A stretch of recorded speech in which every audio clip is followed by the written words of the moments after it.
नदी में मत कूदना, भयानक तूफानी बाढ़ चली है।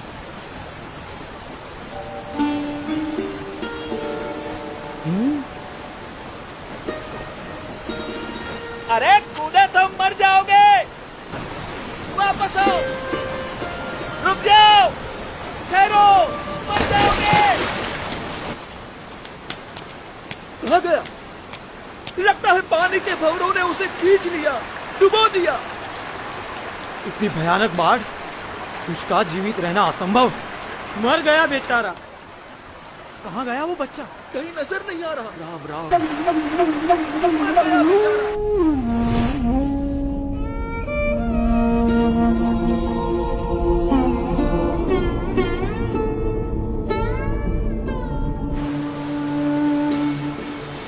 कहीं नजर नहीं आ रहा। पानी के भंवरों ने उसे खींच लिया। राम राम।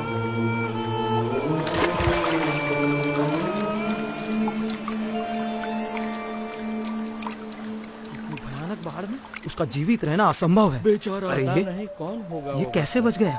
अरे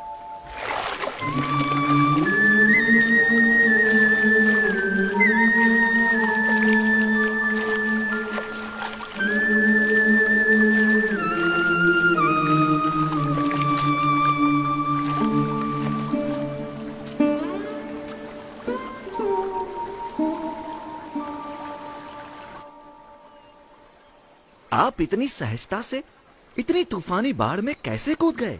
आपको डर नहीं लगा?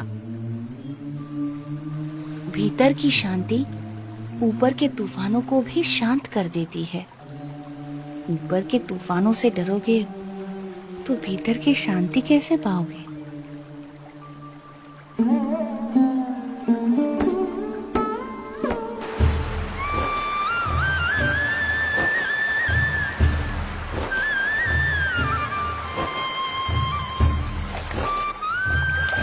नीलकंठ वर्णी के निरंतर अथक रूप से चलते चरण उन्हें जहां भी ले जाते थे, वहां कोई न कोई किसी न किसी रूप में उनसे जुड़ जाता था। बरेली गांव में भी कुछ ऐसा ही हुआ। अरे पिछले साल तो इतनी बाढ़ आई थी कि गांव के सारे घरों में पानी घुस गया था। यहाँ तक कि हमारे खेतों में भी फसल बर्बाद होते होते रह गई थी। हम भी अपनी भेड़ बकरियों को बड़ी मुसीबत से बचा पाए थे। वैसे भी कुदरत के सामने हम क्या कर सकते हैं? जो भगवान चाहेंगे वही होगा, सब उसके हाथ में है। हाँ, सो तो है। हरि करे सो होय, जगत में हरि करे सो होय। चाहे करे नर कोटि उपाय, करता दूजो कोय जगत में हरि। अरे रुक क्यों गई? गाना। हाँ? कितना प्यारा बच्चा है। केवल बच्चा है या कुछ इतना छोटा बालक और योगी?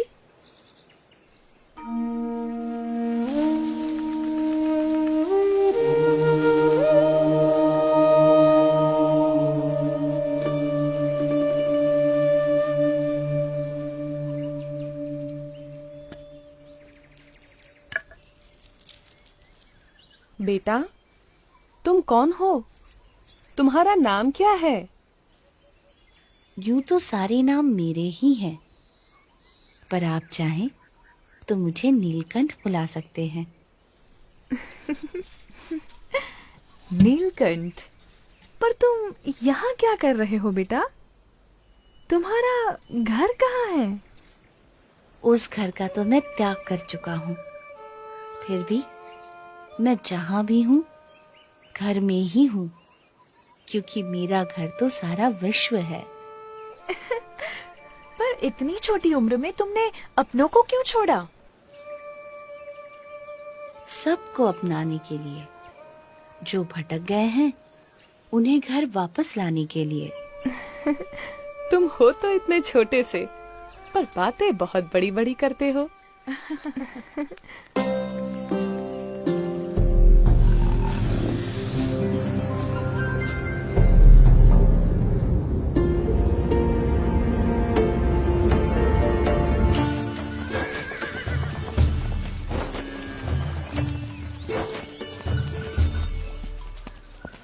भैया, यहाँ आसपास में कोई जगह है जहाँ नारद जी ने तपश्चर्या की थी? हाँ, उस जगह का नाम ही नारद वन है। यहीं से उस तरफ का रास्ता पड़ता है। अरे वो बच्चा अकेला जा रहा है। किंतु तुम्हारा अकेले वहां जाना ठीक नहीं होगा। बड़ी भयानक जगह है। नीलकंठ वर्णी ऐसे भयानक वनों में भी सहज रूप से चले जाते थे जहाँ दिन में भी सूरज की किरणें प्रवेश नहीं कर सकती थीं।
सुबह हो या शाम, दिन हो या रात, ऐसे अनेक बीहड़ वनों को पार करते हुए, कईयों को अपने स्वरूप की स्मृतियां देते हुए कुछ दिनों की यात्रा के बाद नीलकंठ वर्णी नारद वन आ पहुंचे।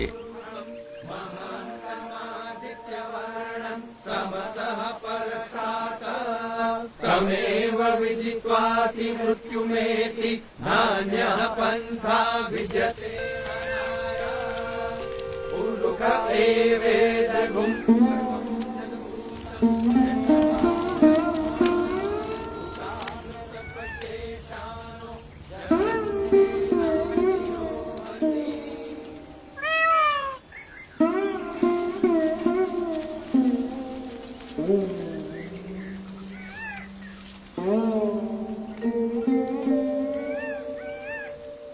आपके दर्शन मात्र से प्रतीत होता है कि कई वर्षों से जिनका स्मरण हम अपने हृदय में करते आए हैं, वो भगवान स्वयं आज हमारे समक्ष प्रकट खड़े हैं।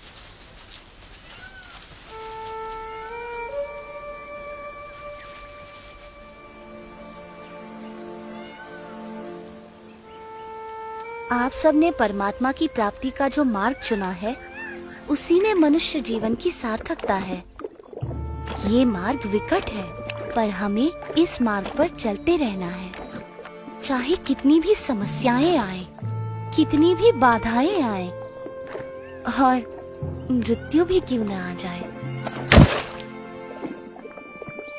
किसी भी परिस्थिति में हमें उठ खड़ा होना है।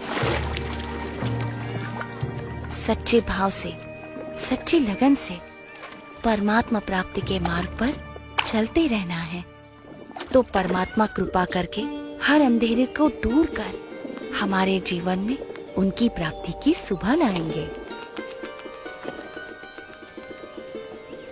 नीलकंठ वर्णी की कल्याण यात्रा में कई ऐसे लोग थे जिन्होंने उनकी सेवा का अवसर जाने न दिया। ये भी ग्रहण कीजिए। चाहे वो कोई सामान्य भाविक जन हो या फिर स्वयं गंगा जी भी क्यों न हो।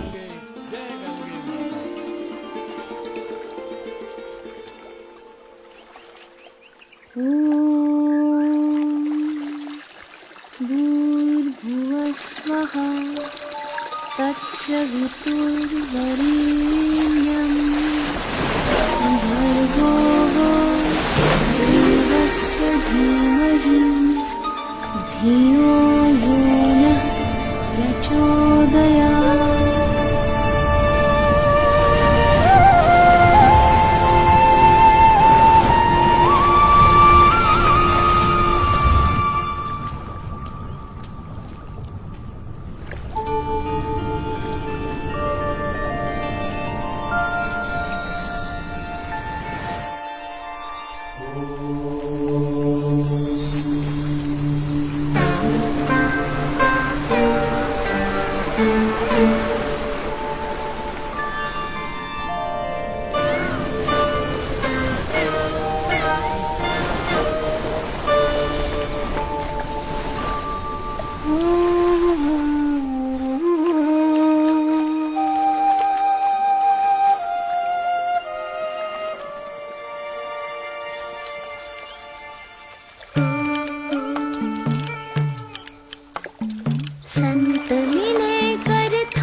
प्रभु पद में दृढ़ प्रीति संत विनय करता करावे प्रभु पद में दृढ़ प्रीति।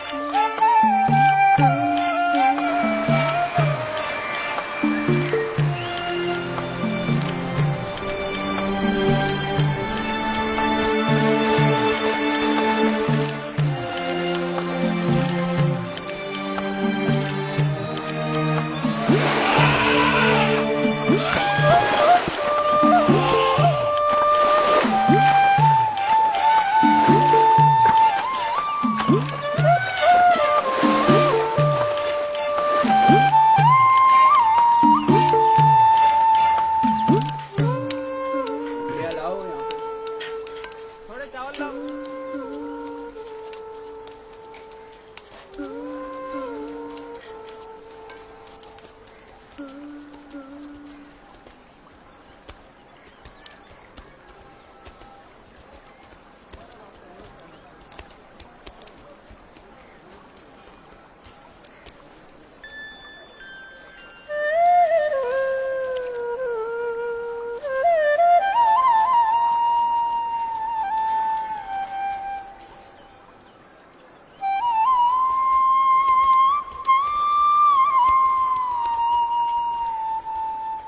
हरिद्वार में यहां आपको कोई शांत जगह नहीं मिलेगी। मेरे साथ आइए, मैं आपको ऐसी जगह ले चलता हूं जहां शांति हो, एकांत हो,